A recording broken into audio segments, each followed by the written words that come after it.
Hello, ladies and gentlemen. Welcome back to my channel. This is the part two of my alopecia hair story.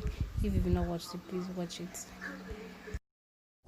Now, for 2015, it was in 2015 that I realized it like came to my knowledge that I was balding, like I did not have edges. I realized that when I look at the mirror, I'm so, especially when I'm not, once I remove the wig, I can't even look at the mirror for long because I'm like, that who is even telling me that I'm fine? I'm actually not even fine at all. Like I'm actually ugly.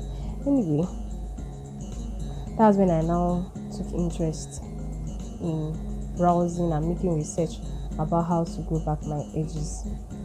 I'm like, how come I do not know YouTube any sooner? Because supposing I was introduced to YouTube like before, I would have, I think one way or the other, I would have found out what I was going through. But I found out that what I was doing was actually harmful to me.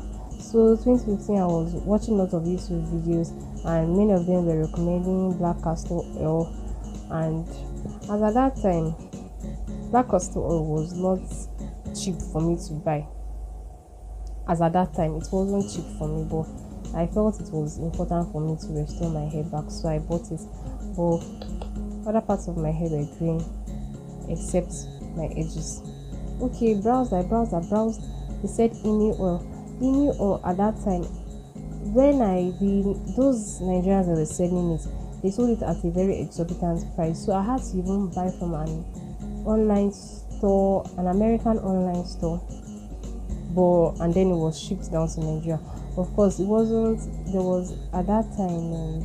There was a Nigerian website like that you could order from abroad and they will send it out to Nigeria. So that's what I did. I equally ordered for a derma roller, equally from an American store.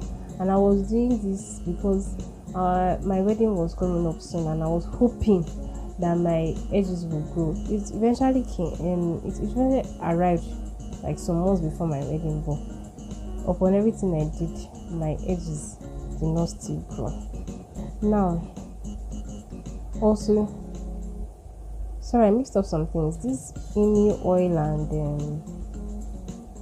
the demarula, I think I got it in 2017, 2018, thereabouts. In 2015, I big chopped, like I cut my hair very low.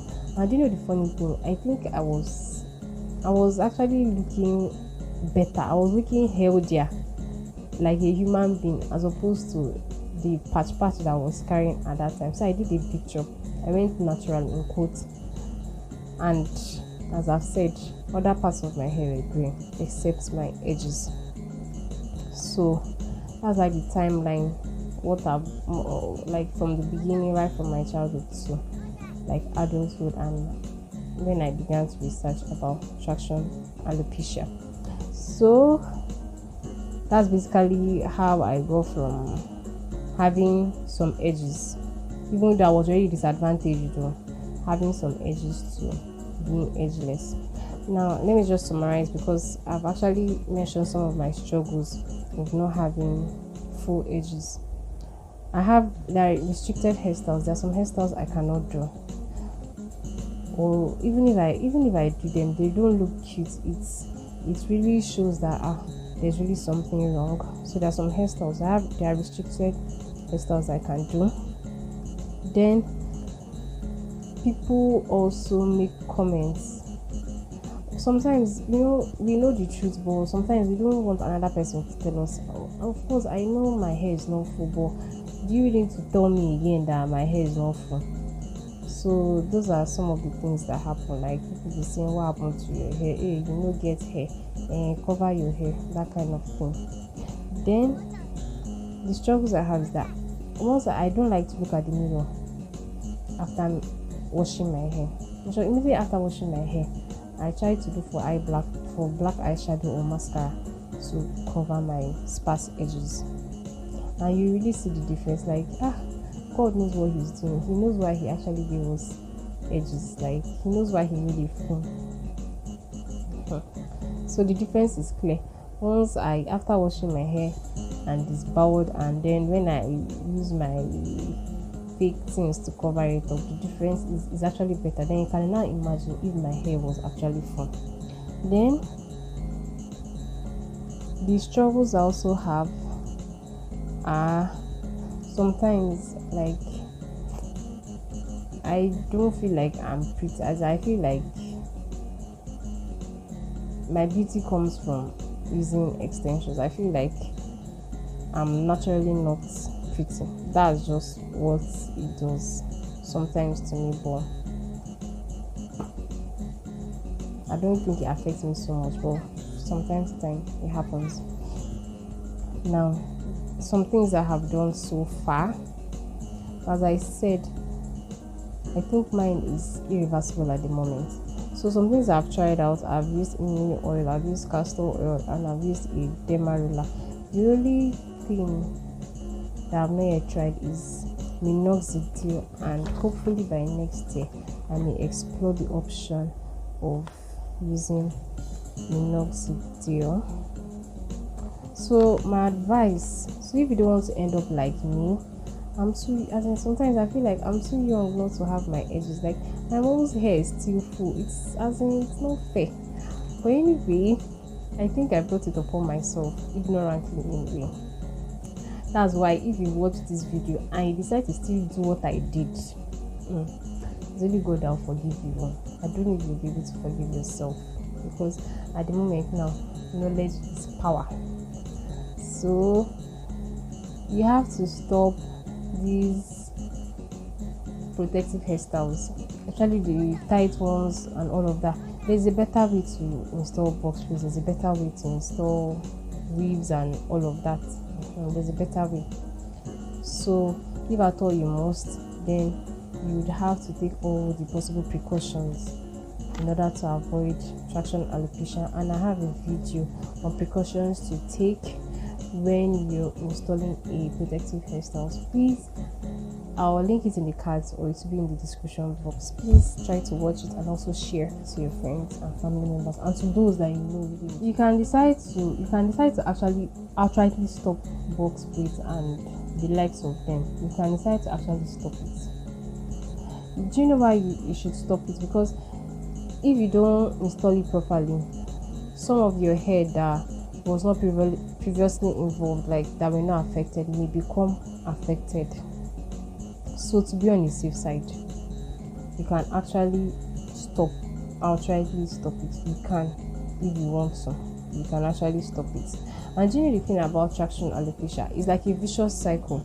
It was the protective hairstyle, the tight protective hairstyle, that made you to lose your edges. Now you've lost your edges and you cannot go about with your hair like that. Then in a bit to cover your edges, you now do another protective style, and then it continues. More and more and more hair follicles are being damaged. And then I don't really know how it works, but I feel even if you decide to opt for a surgery, the price may differ depending on the extent of hair follicles that are damaged. Like say mine is just the temple area. Supposing these other areas were involved, I'm not sure, but it may require or it may incur more costs. So that's it. So if you have it already, there's no need to make it worse. There's no need to make it worse. So if you decide to toe the line of not doing protective hairstyles, either you use a wig or you use a turban. And then if you're using a wig, you have to wear a satin lined cap under or a silk lined cap under. The same thing goes for a scarf, because scarves that are tied too tightly too can also cause traction alopecia. So I think it's also good to get those satin lined caps. I've actually done a DIY, but I don't have a video on it, but it's very simple to do. And also I think I'll look for a product. I've seen a product whereby it's a wig cap that has a satin lining, so I think I'll just link it so that you can, if you want to purchase, you can equally purchase it. Then